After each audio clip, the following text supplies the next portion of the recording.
Nesta última aula dessa fase do curso, né, no que diz respeito à topografia e terrenos, vamos ver uma miscelânea de funções aqui, algumas delas solicitações de usuários, certo? Vamos começar aqui por essa plataforma, né? A gente viu aqui, vamos igualar aqui o nível dessa plataforma que a gente tinha construído aqui. Ela está no nível térreo. Aparentemente aqui ela parece que está elevada, né? Mas se a gente for recordar lá nas operações que a gente fez quando estava estudando, na verdade ela está inclinada, né? Então vamos editar limite. E aqui vamos simplesmente retirar essa seta de inclinação. E ela voltou a ser uma plataforma horizontal. Bem, uma pergunta de um usuário, né? E já era até o objetivo dessa aula, é o seguinte: quando eu fiz uma plataforma, né, a gente viu aqui uma plataforma de construção que ela escava o terreno, mas ela escava de maneira retinha, né? Taludes verticais aqui. Eu queria botar um talude suave aqui, mais inclinado. Então, nesse primeiro item, vamos ver como fazer isso. É relativamente simples. Eu vou vir aqui na planta de terreno, vou me aproximar aqui dessa região. O que eu vou fazer? Eu pretendo suavizar o terreno aqui em volta, ok? Aqui, se eu buscar aqui sempre, né, lembrando aqui a anotação, a elevação do ponto, vou ver que essa plataforma está no nível 12, como aqui, né? E aqui eu vou subindo, estou a 13, 14, né, 15 até o nível 18 e alguma coisa aqui em cima. Então o que eu vou fazer para suavizar essa plataforma? Eu vou lá em massa e terreno, vou dividir superfície.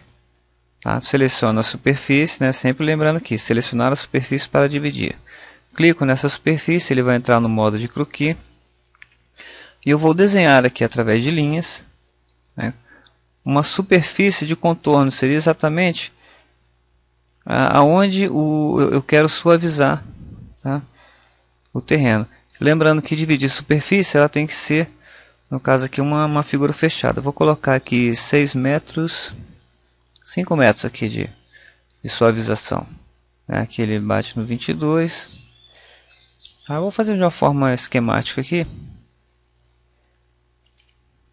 porque foge um pouco do nosso objetivo ficar acertando aqui bonitinho.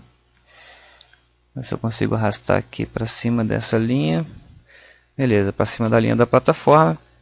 Então, como eu fiz uma figura fechada dentro da superfície, clique em OK e está lá dividida. Vamos só dar uma olhadinha lá no 3D como ficou. Está aqui, ó. Bom, então o que eu vou fazer? Volto lá para o terreno. Como o meu material, né, default lá, quando eu fiz a última sub-região, estava definido para jardim, material grama, por isso que essa região criada ficou verdinha lá, tá? Então o que eu preciso fazer? Eu vou mudar a topografia, né? Vou mudar as curvas de níveis aqui dessa região, então eu vou editá-la. Seleciono essa região, clico em editar superfície. Ok? Aqui aparecem alguns pontos, né? Os pontos de contorno.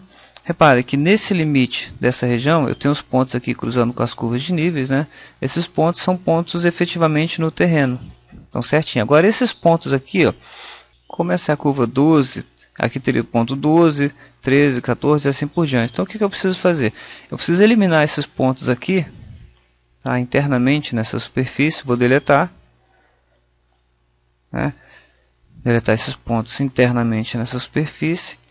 E vou colocar os pontos aqui embaixo, nessa plataforma, são os pontos na cota 12. Né? Então eu coloco pontos aqui, exatamente na elevação 12, que é a nossa elevação padrão dessa nossa plataforma construída. Né? Então vou colocar primeiro aqui nos limites. Né? E aí eu vou colocando outros pontos. Né? Quanto mais pontos, maior a precisão. Aqui já saiu. Vou colocando. Às vezes não dá para ver. Aí eu pego aqui e peço em estrutura de arame, né? Porque dá para ver porque ele está oculto, né?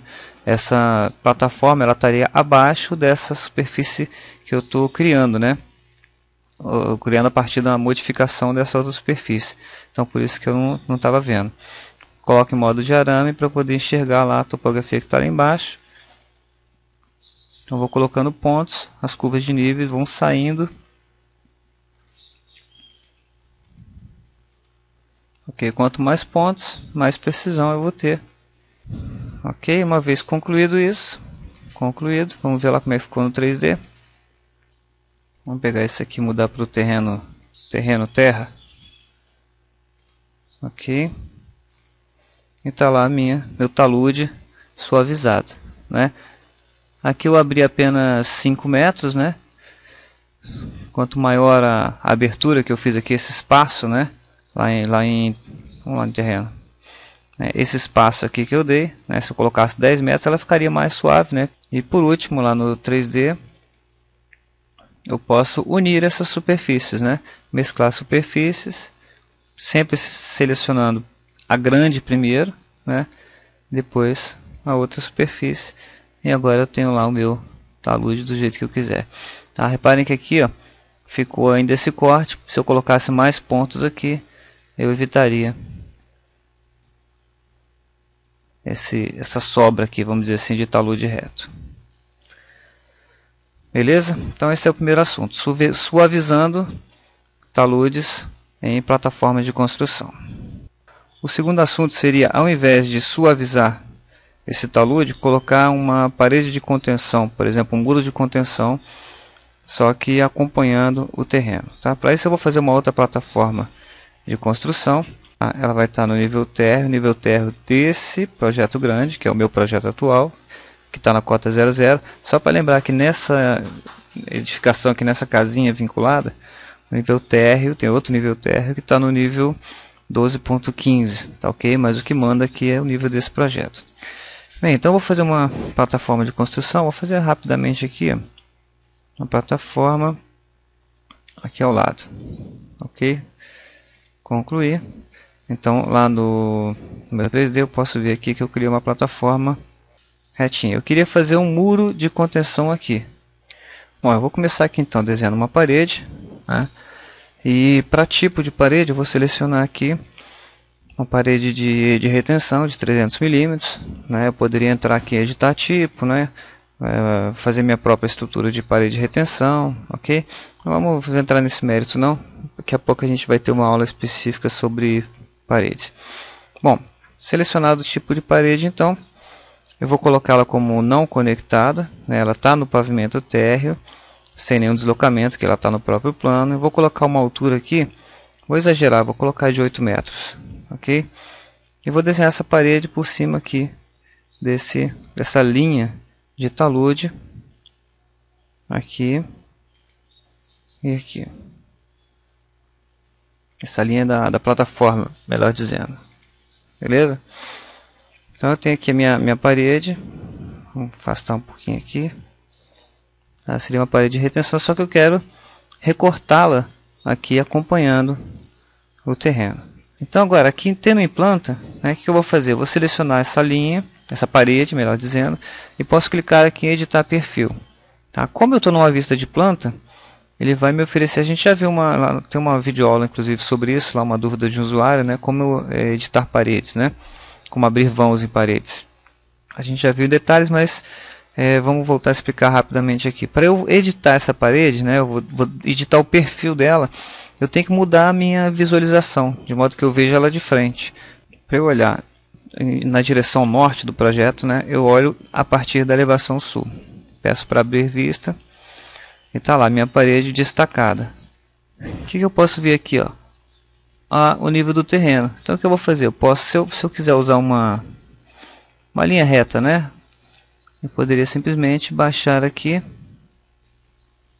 Vou remover restrições.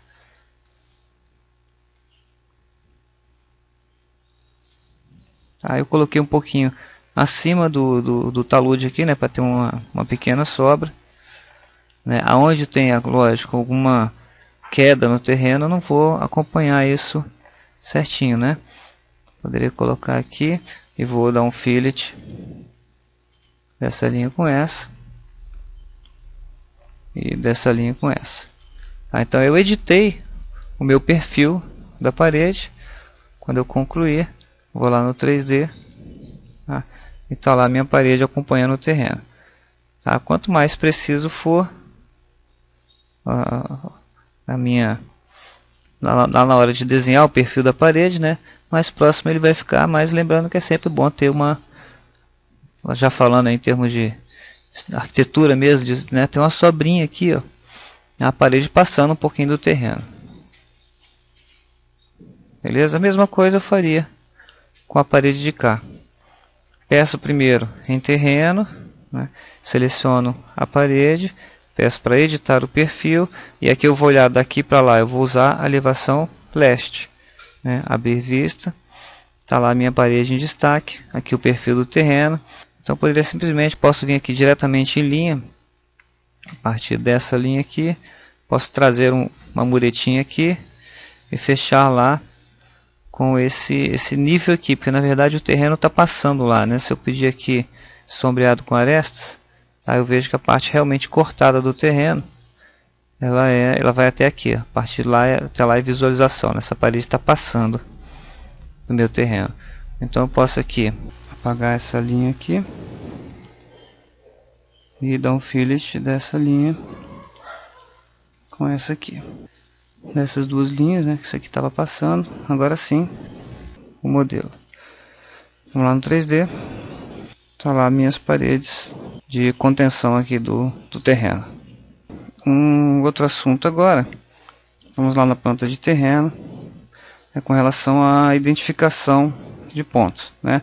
Como a gente já viu aqui, pontos e curvas, né? Isso aqui é um nosso projeto, um dos componentes, né, da nossa folha, que seria a planta de situação, a planta de locação, alguma coisa assim. Lógico que aqui está faltando complementar as calçadas e outros itens, né? Vamos só congelar isso aqui para facilidade. Vamos ocultar esses planos de referência. E eu quero aqui colocar, a gente já viu até de uma forma bem simples, os níveis, né, das curvas de nível. Eu tenho, lógico, que fazer um ensaio de qual a escala que eu vou usar essa implantação aqui, vamos chamar assim, na minha folha, né? Pedir uma nova folha, A1, e inserir aqui a planta do terreno.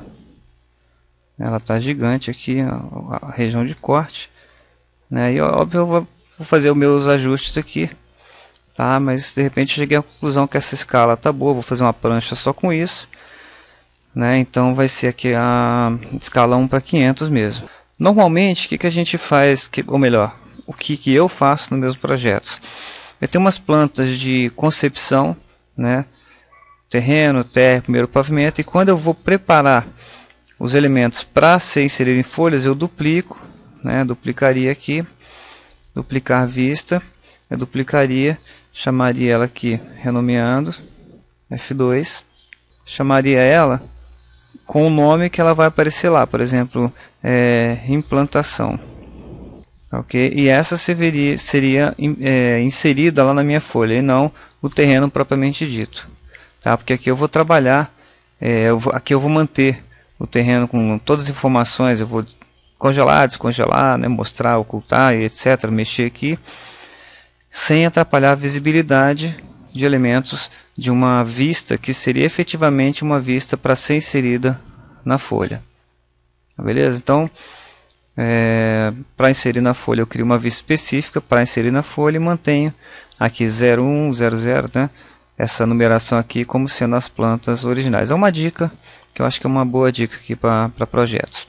Então, uma vez escolhida a escala 1 para 500, eu posso colocar os meus elementos de anotação. Tá? Por que é importante escolher a escala antes, né? Porque eu já falei, a gente já viu aqui que a gente pode mudar de escala a qualquer momento, né? Mas para a gente ter uma relação de posicionamento dos elementos, né, isso é importante, né? Eu às vezes coloco um texto aqui, aí depois eu boto na escala 1 para 1000, aí esse texto vai ficar grande automaticamente, mas eventualmente ele vai estar sobrepondo alguma outra informação, tá certo? Bem, então eu vou lá em massa e terreno, né? Eu posso legendar curvas de níveis, até para ter uma noção aqui, ó, quando eu for legendar, vou editar tipo aqui, ó, eu escolho o tamanho do texto, a cor e etc, né?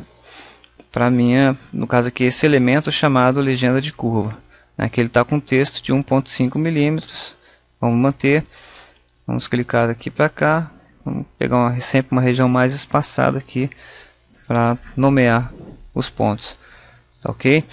Que é exatamente esse terceiro ponto, que é botar identificações, né? Uma vez, por isso que é importante escolher a escala. Aqui eu já poderia desocultar aquela nomenclatura de estacionamento, né? Enfim, toda a parte de anotação. Tá? Por falar em anotação, eu poderia ter aqui em anotar, como a gente já viu, né? Elevação de ponto. No caso aqui, todos os pontos aqui vão estar na cota 12, né? Se a gente tivesse patamares diferentes, né? Seria importante identificar que esse é o patamar 12, né? Na elevação de ponto, eu posso colocar chamadas de detalhe. Ele vai colocar aqui, puxar, né, a posição do texto, né, por uma setinha. Tá? Se eu não quisesse colocar essa linha de chamada, na hora de eu colocar a elevação do ponto, eu tiro aqui, ó, chamada de detalhe. Eu simplesmente coloco aqui o símbolo. Opa, clico uma vez no posição, depois clico do outro lado para marcar para que lado ele vai ficar. E posso colocar em chamada aqui, não colocar ombro, tá? Que significa não colocar ombro, é que ele não vai fazer essa virada, ele vai colocar na direção, tá? Que eu apontar aqui o nível, tá? Ok? Isso aqui é o que ele chama de ombro. E além da elevação do ponto, também posso colocar coordenadas do ponto, né? Para localizar, né? Para mapear os meus pontos aqui, para nortear aqui. Aliás, ele obedeceu ali, ó, ao ombro, né? Coordenada do ponto, eu peço para colocar assim ombro, que é o mais comum, né? Chamada de detalhe. Normalmente também em planta, né? A gente usa a chamada de detalhe para localizar certinho o ponto, né? Aqui vocês já viram que eu não tenho ali endpoints, né? Nesses elementos que são sub-regiões, então eu teria que voltar lá com os meus eixos de referência, eu teria que estar com os patamares aqui inseridos, né? Alguns pisos, enfim, elementos que me permitam localizar os pontos certinho, beleza? Então o terceiro assunto dessa aula seria as anotações, né, que eu posso fazer aqui. Algumas delas, né, porque tem várias, né? Eu posso colocar textos, revisões, etc. E obviamente aqui, né, para complementar, eu também estaria aqui com as cotas, né, do terreno. Reparem que aqui eu também não vou conseguir pelas cotas, né? Eu estou em face de paredes, nem centrais de parede, nem face do núcleo, né? Eu não tenho aqui elementos para fazer a cotagem. Então eu poderia aqui cancelar. Eu vou desocultar esses elementos, exibir na vista, categoria, né? E poderia agora sim selecionar essas cotas, esses planos de referência, né, para poder fazer as cotas aqui. Por isso mesmo que é importante não destruí-los, tá, imediatamente após serem utilizados, tá? Até para a gente não ter um retrabalho de depois ter que desenhar novamente. Quando a gente está concebendo superfícies, né, como eu sempre mencionei aqui, a gente não tem endpoints, interseções, né, porque esses pontos eles estão no espaço, eles têm cota Z, né, e entre uma linha e outra existe um plano aqui que tem uma declividade, então fica muito difícil, né, a propriedade do próprio Revit, não vou encontrar aí interseções, né, isso aqui nada mais são que sub-regiões, né, então ele também não tem esses pontos aí notáveis, tá certo? Aqui eu poderia entrar com pisos, né, lajes aqui, enfim, elementos que me permitam fazer isso aí, se for o caso, tá certo? Bom, esses foram os ensinamentos aí sobre topografia e terreno que eu queria passar para vocês, né? Comecei a parte de modelagem por esse item, né, porque a base do nosso projeto é muito importante que vocês tenham bastante atenção nessa concepção, né? Porque se vocês forem palestras do Revit, né, demonstrações aí, vocês vão ver aquela propaganda de que o Revit realmente, e é fato, né, você muda uma coisa e está tudo atrelado, as outras mudam, né? Mas quanto mais alto, maior é o tombo, né, pessoal? Então, quanto mais cuidado vocês tiverem nessa fase inicial, menos problemas vocês vão ter para o futuro, tá? Porque imagine você mudar uma topografia num projeto que já está todo concebido, né? Essa alteração pode não ser tão simples assim, porque esse banco de dados, imagine um empreendimento desse tamanho, né? para você publicar coordenadas em outro projeto. Imagina que aqui tem um edifício aqui de, sei lá, 10, 12 andares. Então as coisas começam a se complicar, tá? Já falando do fluxo de trabalho, esta fase preliminar é muito importante e em princípio ela é feita por uma ou duas pessoas, porque não tem como compartilhar essas informações iniciais, essas definições iniciais. A partir dessa definição de sub-regiões, de áreas, é que você vai distribuir o trabalho para as equipes, né? Enfim, essas definições iniciais são muito importantes. Façam com bastante critério, bastante cuidado, vocês estarão minimizando o trabalho futuro. Por último, como não poderia deixar de ser, né, queria pedir desculpa aí por algum eventual engano. Eu tenho 23 anos de estudo do AutoCAD e ainda estou aprendendo coisas. Imagine o Revit, né, tem muita coisa a aprender. Posso até eventualmente ter falado alguma bobagem aí, ter cometido algum engano. Assim que eu aprender, vamos dizer melhor assim, eu corrigirei em outros vídeos, né? E embora vocês possam, acho que eu posso dizer que vocês veem que eu faço tudo com muito carinho, muita dedicação, estudo bastante, procuro transmitir o conhecimento da melhor forma possível. Acompanhe as aulas pelo curso, pelo navegador, né, do curso de Revit. Na página que vocês têm a sequência das aulas, né, aqui o curso básico, curso intermediário. É possível até que quando vocês estejam assistindo esse vídeo isso já tenha mudado, né? Essa aula, por exemplo, não está publicada aqui, né? E na medida do possível vocês estarão incentivando bastante esse trabalho. Pretendo fazê-lo aí, minha previsão é de mais de 100 horas de curso. Tem muito conteúdo para o Revit, tá? Divulguem na medida do possível. Entrem na lojinha lá, comprem o DVD ou os DVDs do curso, ok? Na loja do CAD Norma. Estarão incentivando aí esse trabalho e ajudando na sua continuidade, ok?